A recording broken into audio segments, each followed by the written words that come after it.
Dostlar, bakın, bu da Sezar'la Laymanın oğludur. Bu aradan yetim kaldı, bunun anası sağ kalmadı. Doğuş zamanı öldüğüne göre getirdik Marvanın yanına. Yani buna baksın buracıyı, hal-hazırda 50 günü tamamdı. 40 gününde sonuncu kurt dermanı verilipti. 50 gününde de bak bu peyvəndi buracıyı şimdi buna. Bakın bu şekilde. Evet, birinci peyvəndə vuruldu. Növbəti peyvəndi 21 gün sonra olacaktı. O revaksinasiya olacak. Bu vaksinasiyadır. O da olacak revaksinasiyası.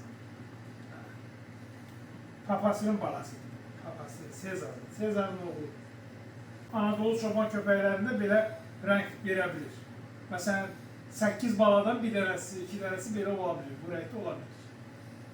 Əslində bunlar boz olur, qaraqaşıl olur. Amma bu belə alabıla bilir. Sanki alabay kimi. Amma alabay deyil. Bunlar Anadolu çoban köpəyi.